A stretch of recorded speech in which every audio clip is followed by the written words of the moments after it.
And we begin this hour with a bizarre murder case out of Alabama.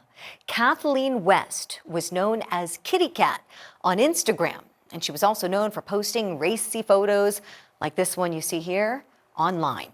She was found naked from the waist down in the gutter across the street from her home back in January of 2018. A river of blood was streaming from her head wound and running down the street. A jury just decided that it was her husband, Jeff West, who killed her. And according to prosecutors, it was because he was fed up with her near-naked pictures on Instagram and fed up with her excessive drinking. Now, just hours before her death, Kat and Jeff West were captured on surveillance video at a liquor store buying whiskey and a bottle of absinthe. And prosecutors say that West used that bottle of absinthe to hit his wife in the head and kill her.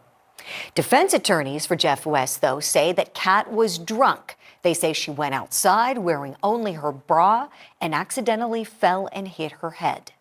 The jury in the murder trial convicted Jeff West late Friday night of reckless manslaughter. We have so much to discuss in this case. Let's bring in Court TV special contributor Ashley Banfield now. Ashley, great to talk to you again and share with us whatever you can about this case, please.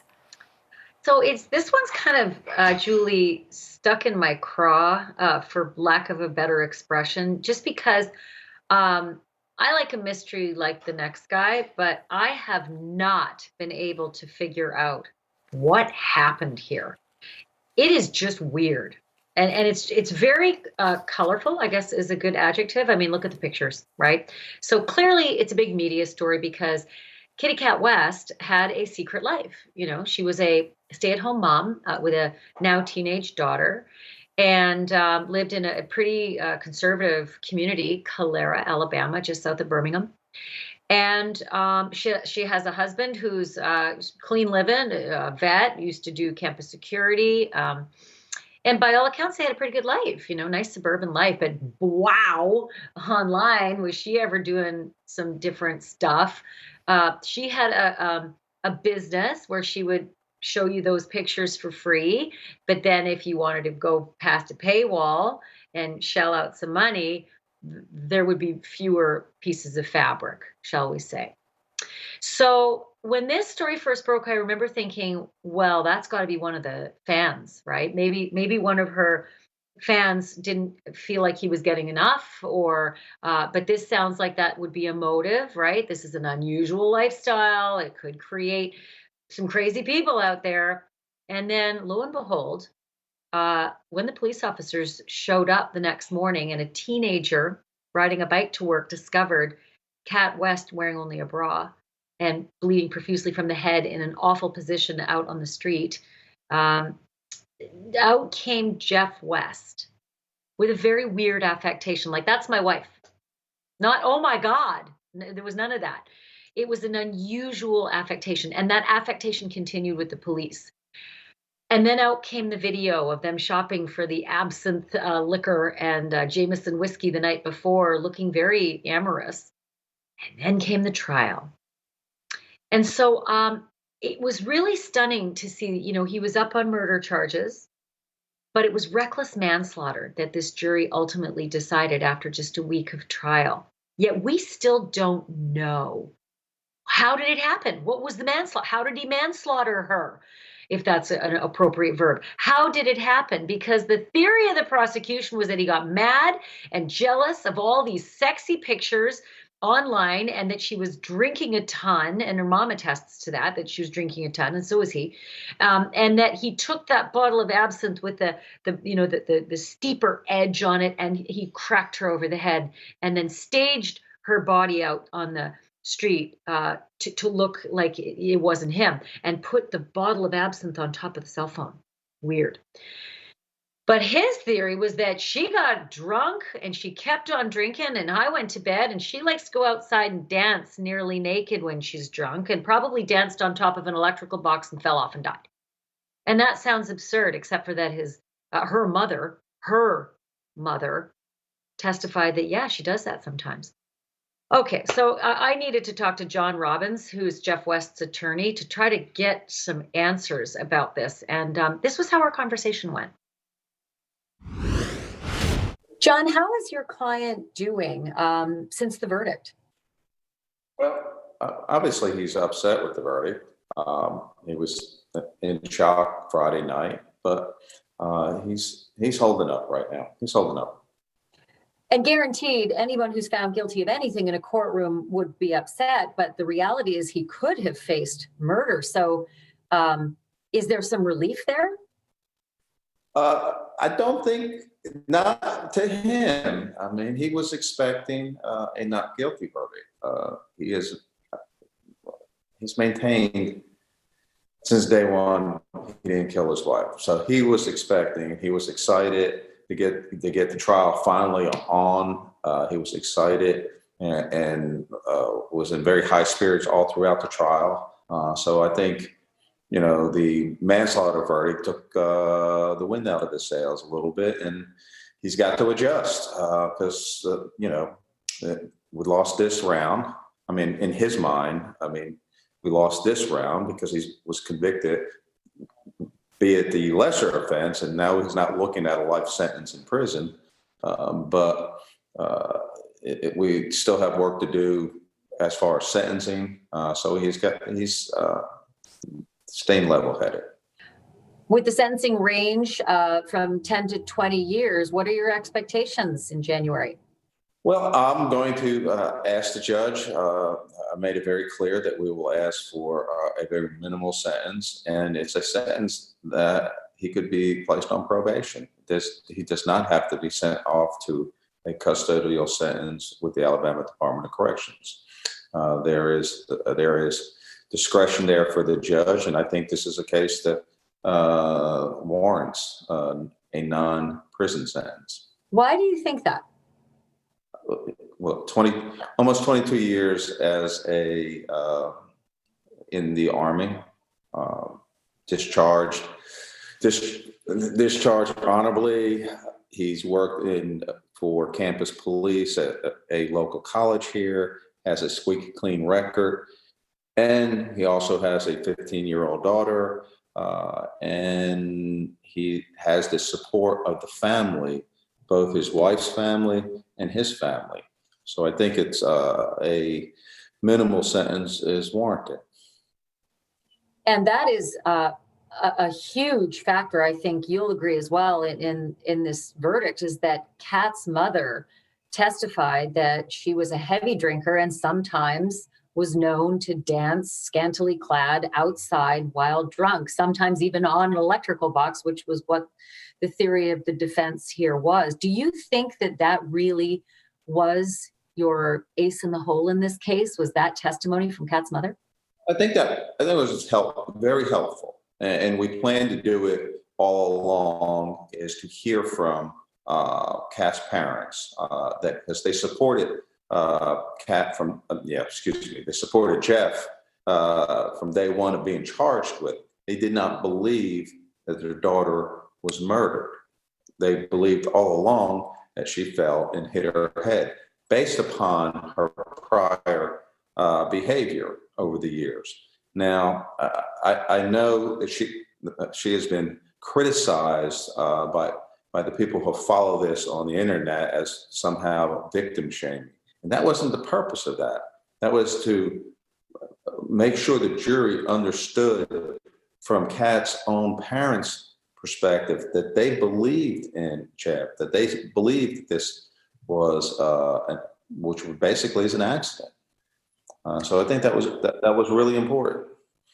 You and I well know, having probably been in the legal circles we've been in for the decades that we have, that good people can do bad things, and good people can get things wrong. Do you think there's any possibility that the judge might see Jeff being one of those good people who's done a bad thing, and the family members, good people who maybe got it wrong? Do you think there's a possibility for that? I think there's a possibility that the judge can take into consideration Jeff's background. I mean, look at his whole life. There's nothing in it that would suggest that he would commit such a crime, especially against his wife. There's no history of violence. There's no history of threat of violence. And we have the unusual situation in the murder case. I've tried hundreds of murder cases over the years. And this is the very first time that you have the actual family of the deceased. Family would be the victim in the murder trial, supporting the defendant and testifying. John, how is their 15-year-old daughter doing in this tragedy? She's devastated. She's lost her mother, and now she's looking to lose her father. And one of the sad things on Friday is that her grandfather or grandmother, which one went to pick her up from school, and she thought that her dad was hiding in the back seat there to surprise her because she was expecting the trial to be over on Friday with a not guilty verdict. And so she's taking it pretty hard. And there's another victim in this case. I mean, that is really heartbreaking to hear. John, thanks for talking to us. I really appreciate this. Sure. So really important to know that the medical examiner in this case said that that lady didn't die from a fall. Nuh-uh. That injury in her head was too deep and too aggressive, too damaging. And whatever it had an edge that wasn't sharp. Sound like an absinthe bottle? Interesting that John Robbins told me that's not what the ME talked to me about during the case. We had a very different conversation that seemed to morph as it got closer to trial. That was his depiction of that testimony from the ME. So I still was not satisfied because there's just still so much left. Like, well, all right, so how'd she die? The jury thinks that she was manslaughtered, but yet wasn't murdered. Then what exactly happened? And so I turned to Pat Lalama, who's a veteran crime journalist in California, because I know she's followed this case, letter by letter. And I asked her a couple of things about the Bible Belt thing, that they're from a real conservative part of Alabama, and maybe Kitty Cat West, that lifestyle wasn't for the jury. I don't know. Here's our conversation. Pat, what do you make of this entire sordid tale about the death of Kitty Cat West? Well, it's for lack of a better term, colorful, because when you think of this particular community, right in the Bible Belt, and then you have a couple that is taking advantage of the internet to sell certain services, which would be the semi-graphic pictures of Cat. Yeah, it just goes to show we never know what's going on in anyone's home behind anyone's doors at any time. And in the end, it almost makes you wish that there's a Ring.com camera in every room, because there seems to be such a mystery here as to how she ended up almost nude and in such a graphic and awfully compromising position on the curb across the street from her house, bleeding a river of blood. It's so distressing to think that there's a giant chasm between a guilty and a not guilty, and somehow the jury found it. It's a black hole. So we do know they were taking pictures, posting, drinking heavily on both of their parts.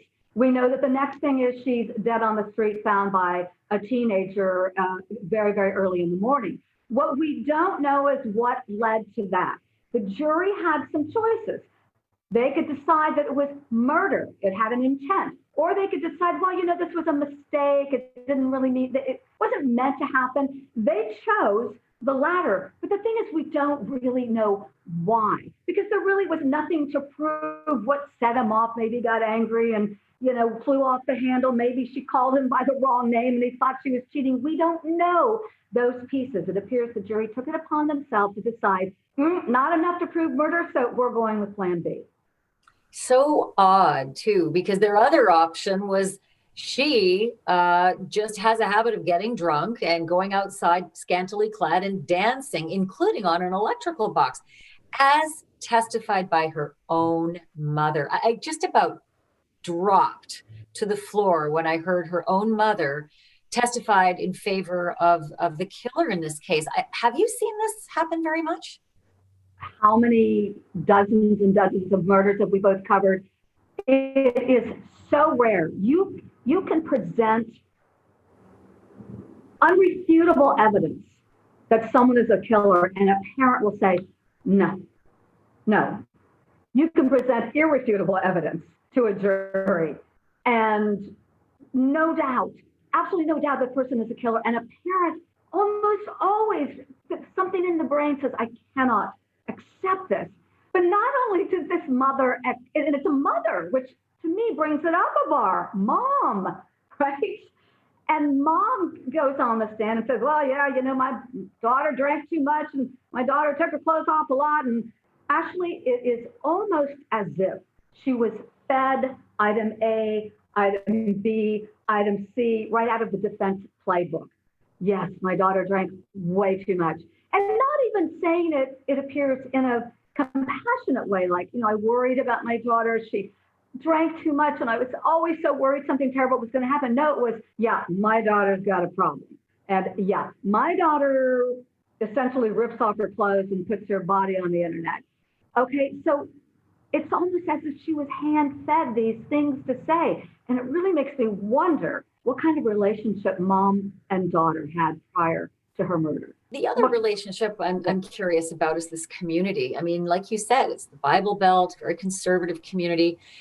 They could have believed that she did go out there and dance on the electrical box and fall to her death. The medical examiner wasn't quite on key with that. Or they could have believed that he did this to her, which seemed plausible. But they chose to back him. And I wonder if you think that her behavior and her promiscuity and her online persona may have just rubbed this jury the wrong way.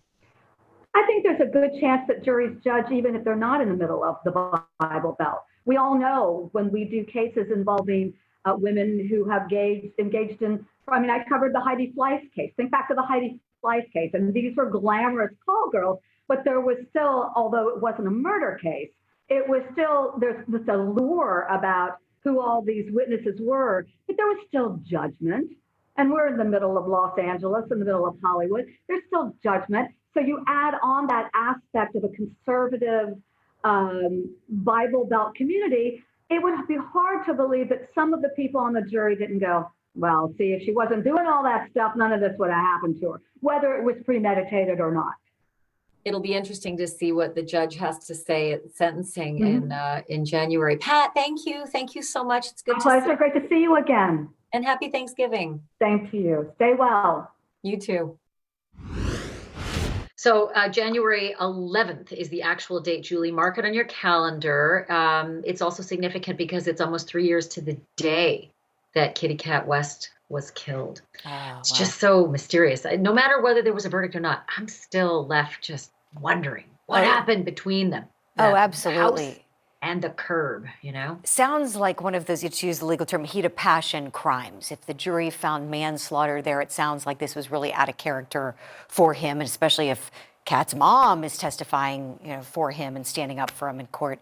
Really says a lot. Great interviews there, Ashley. But Kat's mom is saying she goes out and dances nude on electrical boxes when she's drunk, and they didn't go for that. That's why I'm so perplexed. I know this case was something. Well, we'll see if he gets that non-prison sentence in January.